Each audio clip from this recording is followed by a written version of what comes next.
Hi, thanks for joining us for the Family Plot, Gardening in the Mid-South. I'm Chris Cooper. Hydrangeas, chipmunks, bugs, and weeds. What do they all have in common? There are viewer questions we're going to answer on today's show. It's the Q&A show just ahead on the Family Plot, Gardening in the Mid-South.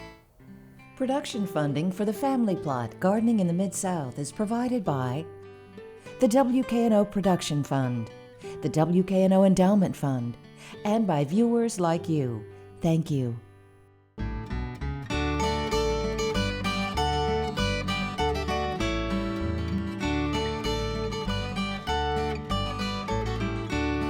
Welcome to the Family Plot. I'm Chris Cooper. Every week we answer more questions than we have time to air. We post them all online, but we also save them up for shows like this. It's been a busy summer. We have lots of questions. Let's start with one about tomatoes. My tomato plants keep dropping their flowers after a few days. The flower seems to snap off on the stem close to the flower. This has been happening for 4 years. I do get a few tomatoes, but most of the flowers drop off. How can I keep the flowers from dropping and get more tomatoes? Thank you, and this is from Douglas. So, Elena, we're gonna come to you, our tomato expert. So, how can you keep the flowers from dropping off and get more tomatoes? What do you think the problem is here? Okay, Mr. Douglas, we've got, they could be dropping due to stress, just from the heat stress or water stress or lack of water stress. So first, look at the plant, see if the plant looks happy. Okay. You can't do anything about your heat. As far as make sure that you're watering consistently. You want to water about what they're going to drink inside that day. But they will adapt, but just be consistent with how you water. But I would suspect if the temperatures are high with your summer heat, that temperatures over 90 degrees, the pollen is not as viable. So they're probably just dropping because they did not get pollinated. With this, he might consider it self-pollination. And I think that'll probably fix it. Right, because most of your tomato plants are wind pollinated. Yeah, if it's above 90 degrees though, those flowers are just going to abort. It's going to drop off. Anything you want to add to that, Booker? Now this is good because the heat, we had some hot weather now, and this could be some of the problem we're having going around the heat and the water stress on that. It could cause the tomato to do that. Right, so consistent watering, right? Do what you can. Do what you can. It will cool off. Will it? It will eventually, but self-pollinate. It gets you through the hot weather. And you will get fruit. So you hear that, Mr. Douglas? Elena says you will get fruit. So be patient. Be patient. It won't be hot forever, she says. I'm living in Minnesota, zone 4B. I got some Asian pear trees. I have watched a lot of videos about pruning, but I'm confused. What's the difference between summer pruning and winter pruning for Asian pears? Which one is for more fruit and which one is for shape? And this is Duck on YouTube. So Minnesota, we know the zone, it's 4B, but just a little confusion. So what's the difference, Mr. D, between summer pruning and winter pruning? I think that's true. The difference is pretty much the same no matter where you are. Winter pruning stimulates growth, and it stimulates growth in the direction that you want it to grow. And summer pruning controls growth. Summer pruning is probably a little harder on the tree. It's so it can kind of does some suppression because all of those leaves that you're taking off are, they're undergoing photosynthesis and they're feeding the fruit. So when you do a lot of summer pruning, you might affect the size and quality of the fruit that you've got on that tree at that time. However, if you do some summer pruning, it will reduce the amount of winter pruning that you've got to do. And if you got clearly a limb growing in the wrong direction and you have water sprouts, popping up, you can take them off when they're a little smaller and have less effect on the tree, And so they're both valuable. If I had to do just one, the easiest on the tree is the dormant, the winter pruning, late winter pruning. And that seems to make more sense, right? The tree is dormant. Right. However, I do some pretty heavy summer pruning when I get slapped in the face when I'm riding Right, a lawnmower right. or trying to mow under my fruit trees. You know, I'm not supposed to cut that limb off right now. Heck with that. I'm gonna, you know, you do some, learn let to common live sense, together. let common sense kick in there too. Yeah, and of course, if it's got a big fruit hanging there, I will mow you'll around it. handle I'll it. dodge it. You know, leave Sure. that fruit on there. Yeah. So it really doesn't matter, right? But that winter pruning is pretty much Winter you would think pruning the best. is And what's I would agree with best, that. but with any, Yeah. pretty much any plant, winter pruning, you just remember it encourages growth, and summer pruning controls. You're pretty much controlling the growth and kind of holding it back a little bit.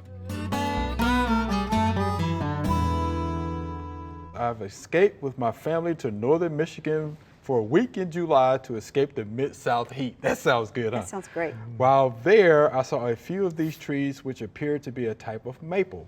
Can you identify it? Would it grow here in the Mid-South? Thanks. And this is Tommy from Cordova, Tennessee. Mr. Tommy, it's actually Joellen's favorite maple. She's Yes. going to tell you about it. Yes. Acer griseum, paper bark maple. Gorgeous, gorgeous foliage. Yeah, it's one of my first maples that I learned, and I have loved it ever since. You talk about it quite a few times. We have it at the university in a raised area. So, and it's irrigated. So that's what I'm going to recommend. Something you got to make sure you get it irrigated, because we're in a zone, I believe 7B, that is about 8 is about the lowest zone that the Acer griseum will live in. So we are about to the lowest area that they will survive. So I would suggest afternoon shade. And make sure it's well drained, because you know, in Michigan and Illinois, their soils are completely different. Ours are a little thicker, so I would make sure it's in a well drained area, because too much water would be the worst thing for it. Well drained area, afternoon shade, and you'll get it to grow. You get it to grow. Very pretty. Beautiful tree specimen. Yeah, I like the bark. Oh, I Yeah. love the bark. And I saw the picture, I was like, I know what this is. It's Joellen's favorite maple. For the last 3 years, something gets on my hibiscus leaves before they have a chance to grow big and bloom. The leaves have tiny holes all over them. I assume it's a tiny bud, but I cannot see them. The leaves will eventually turn to a skeleton look. The plants get compost and mulch. Plus, they have a drip system. I spray with insecticidal soap, but I have to do it several times. How do I keep my hibiscus leaves from getting eaten by insects? And this is Debbie. Debbie gave us a good description there. Excellent She description. did a good job with that. So hibiscus. Not having a picture, that Yeah, was a great That was description. good. So I grow hibiscus, right? And I can tell you what that is. The hibiscus sawfly is what that is. So the larva, which camouflages very well, right?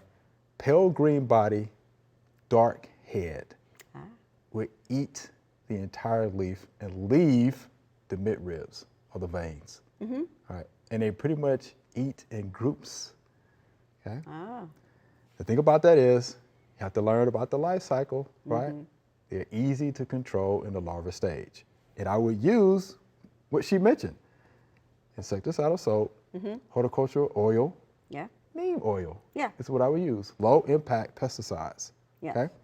Now, once they get larger than that, yeah, then there's some other things that you would have to use, but Yeah. you would scout first. Yeah. Okay, because she said she couldn't see them because they camouflage very well with the leaf. Okay. Now, here's the thing about the hibiscus sawfly, right? Most people want to use BT, Bacillus thuringiensis. That's not going to work. They're not caterpillars. No. They're actually in the Hymenoptera order, Yeah.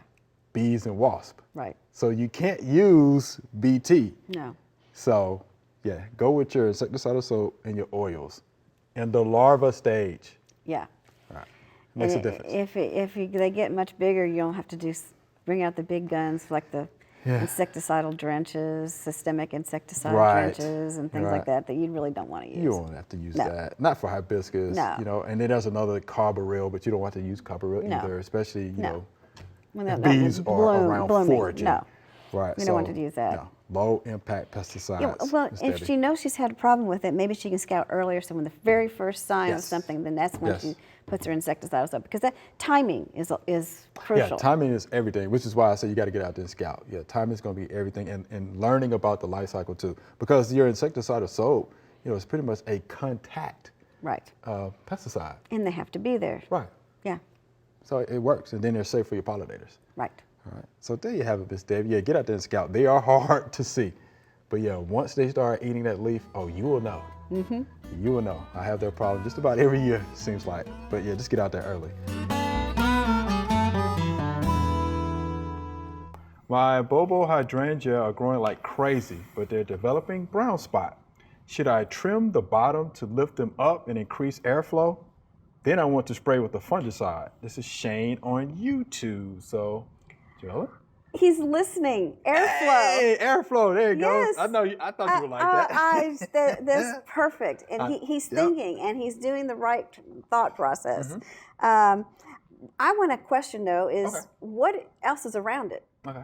Because if he's, lifting it up, he wants to lift it up a little bit and is concerned about the airflow, are the shrubs, or is it against a building? Yeah, so that's the I mean, problem, yeah. where is the air flowing around it? That's because I even have one that's in the middle of shrub area, but it's such a solid shrub area that there's not a good airflow around there, and I just have to watch the watering because and mulch, put some mulch down so that the soil doesn't splash up onto the leaves. So I understand his thought process of getting rid of the lower leaves for that. But and he can spray with Yeah, once to spray with a fungicide. fungicides. You can spray with fungicides for that, but it's preventative. Right. And I would like to go with cultural practices first. I would. And because a lot of the newer hydrangeas are less susceptible to the funguses on the leaves. So make sure you're getting a resistant variety also.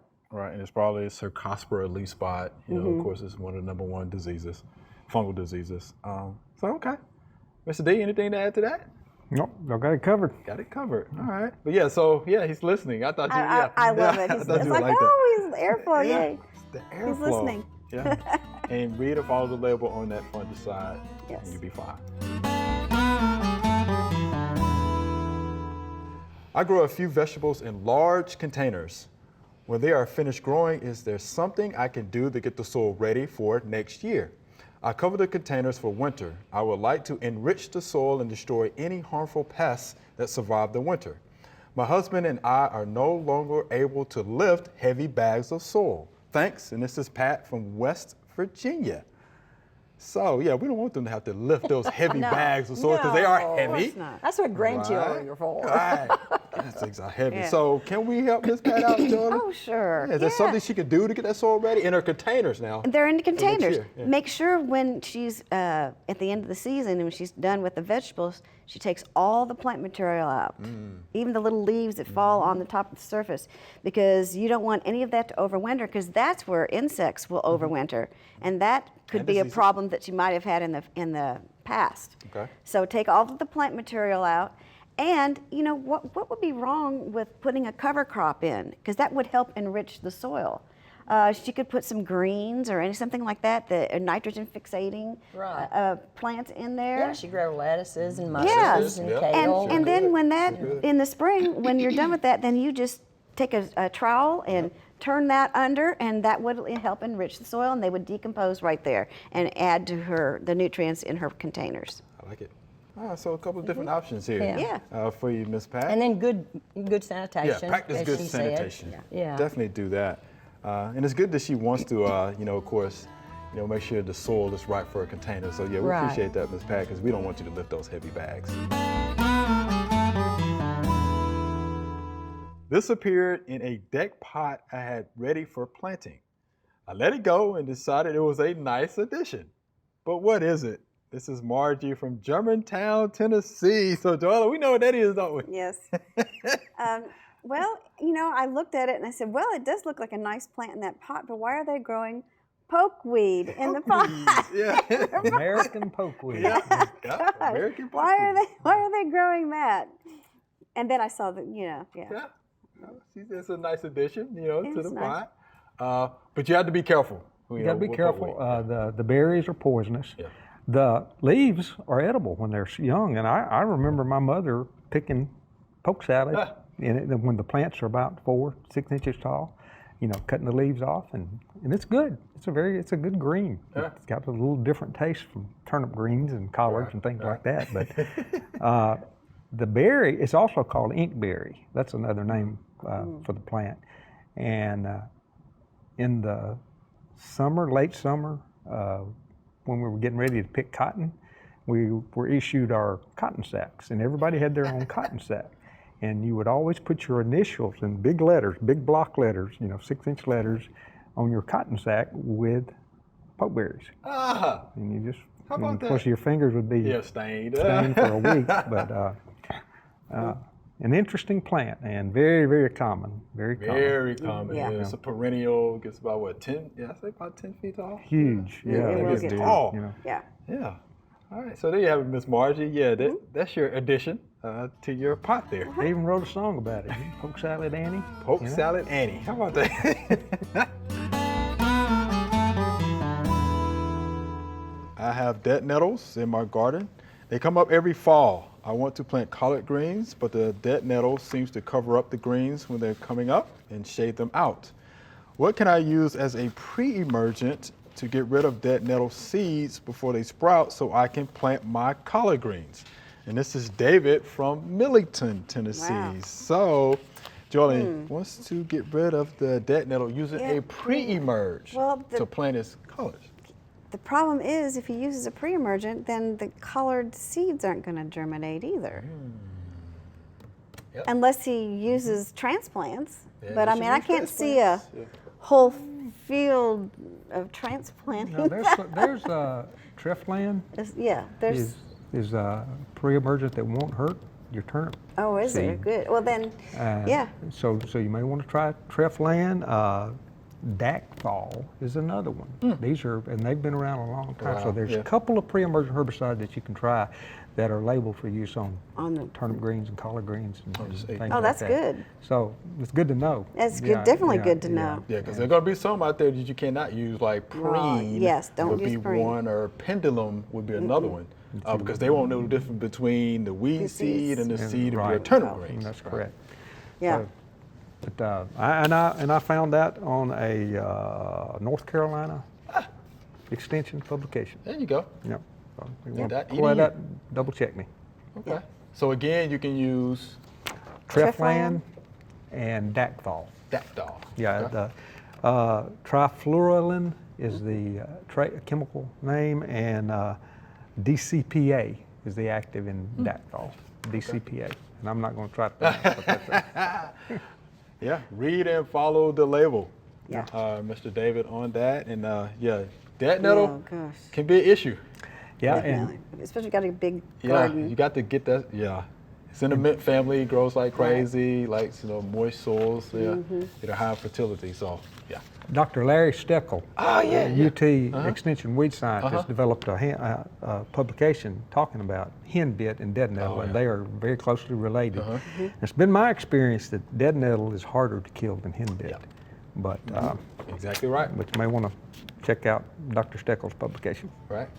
Very good. Yeah, right here in Tennessee. It'll tell you more than you want to know about About dead nettle. how late in the year can I fertilize my grass? This is Anna. All right, Anna, we got Mr. Booker here. So how late in the year? What And- grass- and what kind of grass are we talking about? now? Right, yeah. Now, if you got Bermuda grass or warm season grass, like Bermuda grass or Zoysia grass, I don't like to fertilize with a nitrogen fertilizer after the middle of September. Okay. Because it's getting ready to start going dormant at that time, depending on where you live at in there. You don't want to give it no nitrogen because you don't want to have that extra growth on there. Okay.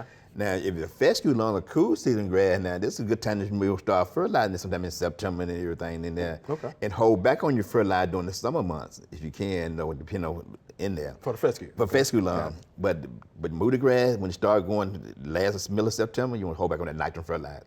Now you can do a soil test and see if you need to add in the phosphorus and potassium to that soil during that time. Right. But the nitrogen, you don't want to get no extra growth Okay. Yeah, because if you want to come in early, if you go, it can damage your grass for next year. So That's a you good don't, point. want to do that. So That's a good point. Yeah. But okay for the fescue. it's good for the fescue to fill out, you know, and then fall of the year, you know, in that. But Bermuda grass and zoysia grass, your warm season grass, make sure that you try to cut off in the middle of September. Middle of September. With a nitrogen, you need to put a little nitrogen fertilizer. All right, you got that, Elena? All right, so you got to know your grasses, right? Yeah, yeah. So you know where to fertilize. Can hostas be grown inside in a pot? If so, how should they be taken care of? Thanks in advance. This is Deborah from Stone Mountain, Georgia. So, Joella, what do you think about that one? Can hostas be grown inside in a pot? Well, yes, they can if you've got enough light. Oh, The problem is they are perennial. ah, And they can't be in there in the winter. They need a cold period. In fact, they need 600 to 700 hours of a cold period to be able to thrive. So that's, you know, if she wants to put it inside, you know, that's nice for the growing season, but then I would put it outside, the pot outside in the winter so it can get that cold period so that it can survive because they need it to thrive. right. So they need a period of dormancy. Yeah. Wow. Of course, if you want some green all winter, just keep them in the refrigerator all summer. How about that? Would that Well, work? that's a thought. And yeah, that's a thought. That is a thought. Yeah. About that. Yeah. So But the they answer need- to the questions, they can be They grown can, inside in a pot. but they've Yeah. got to have a cold period of 600 to 700 hours. Wow. Okay. So they have to go dormant. Have to go dormant. Okay. So when you bring them inside though, when they're actively growing, in direct sunlight, Well, would it matter? the inside is hard to tell because it depends on the light changes in your house based on the direction of the sun all summer long. So I mean, you may not want it in direct sunlight, but a lot of bright light because think bright even light. in the shade outside, it's Yeah, still bright. Yeah, that's true. So you got to give it enough light for it to thrive. Right. And what about the watering? You got to watch think? the watering too, because in the summertime, at the cooler inside, you may not have to water it as much as you would if it was growing outside. And you're still going to have to fertilize it a little bit. I would put a little sprinkle of slow release fertilizer around it. Okay. All right. In a nice pot. In a nice pot. Yeah. All right. There you have it, Miss Deborah. So they can be grown inside in a pot. How do I keep chipmunks out of my garden bed? Thank you. This is Sandy from Chattanooga, Tennessee. Yes. So, Miss Sandy, we have somebody that struggles with chipmunks. Yep. It's Joellen. So, yeah, we'll listen to do. Joellen and see what she has to say. I have chipmunks in my, I moved my garden. I made a raised bed, and now the chipmunks are trying to grow underneath it and on top of it. But I fooled them. There's wire mesh underneath the raised bed, so they can't come up through the bottom of the wired mesh. Okay. But But they still come in there, and you know my dogs chase them. But I think once I start moving around and digging in there, I think that will make them go away. make them go away? Yeah, You think? I think they've just moved in the summer during the summer, when I'm letting everything grow, and there's a lot of foliage, with melons and squashes and tomatoes and green beans and cucumbers and all of that. So they're probably thinking they're in a nice jungle home. Well, when they start ripping up the garden for the end of the season, there's not going to be any cover for them. Yeah. And I think and the disturbing of the soil will make them leave. disturbing of the soil. What do you think about that? You could trap them too, but You could trap them. What do you But- think about that, Doc? Would you? Well, Would you right try- exactly where we are, Okay. where I live, All right. we do not have chipmunks, but we got squirrels. So it's, I know chipmunks kind of burrow and do things, which is a little different than a squirrel, but they dig. They like to dig. And they eat up your little roots and bulbs and things and whatever, So I'm like, I wish trapping would be effective, but you can trap and do something with them, but there's just going to be more if the environment is right. Like you're talking about, they have cover and you've got food for them that they're going to be wanting to get after. But there are products you can do, but how effective they are, I don't know. I read about one that I'd never read about before. It's called Bittrex. You ever heard of that? no, I've never heard that one. It is the most bitter, compound bitter, known to man. Okay. It's not that bits, what is that currency that's called Bittrex or whatever? It's not that. It's Bitrex. Okay. And it's the most bitter compound. It's in a lot of different deterrents. So the theory is, they eat it and then they get, Yeah. and then they don't go back, So I don't know. I don't know. I have never heard of that. And then there's, the stuff you read about for squirrels and things is like cayenne pepper, garlic, human hair. I don't know how effective all that is. It's just temporary. Right, yeah, just temporary. So right. yeah, it is just temporary. That's all it and is. putting the wire down, like you said, that's a lot of work. But it's just how much you're willing to tolerate. I think end of that's the the day, key to these nuisance critters. It's just your tolerance level. And I get agree really with that. frustrated, with things eating up my pretty plants. All right. But it's just part of gardening. Just part of it. Yeah. Those old chipmunks. Yeah. Bless their little hearts. Bless them. Trapping can be an option. Yeah. If you want to do that, I would use a lot Or of putting out trap. poison bait, but you have to be careful with You that. gotta be careful with that. Yeah, the because poison little, baits. house cats or Yeah. whatever, And other dogs, creatures. yeah. Yeah. So disturbing or a trap, I would pre-bait the trap. Let the bait stay out there for a little while. Apple cubes, peanuts, peanut butter, and things like that. Let them Yeah. go in and out, and then set it. Yeah. If you want to go that route. But Do you have chipmunks in your garden? we actually have chipmunks. Do you? But we have chipmunks, right? But I'm fine. I have a high tolerance level. Go get. That's good. That's key. There you Yeah. go. There you go. That is key. Yeah, so I have no problem with the chipmunks. Remember, we love to hear from you. Send us an email or letter. The email address is familyplot@wkno.org, and the mailing address is Family Plot, 7151 Cherry Farms Road, Cordova, Tennessee 38016. Or you can go online to familyplotgarden.com. That's all we have time for today. Thanks for sending in the questions. To get more information on any of the questions we answered today, or to see answers to even more questions, go to familyplotgarden.com. And while you're there, if you have something that has stumped you in your garden, send us your question too. Thanks for watching. I'm Chris Cooper. Be sure to join us next week for the Family Plot, Gardening in the Mid-South. Be safe.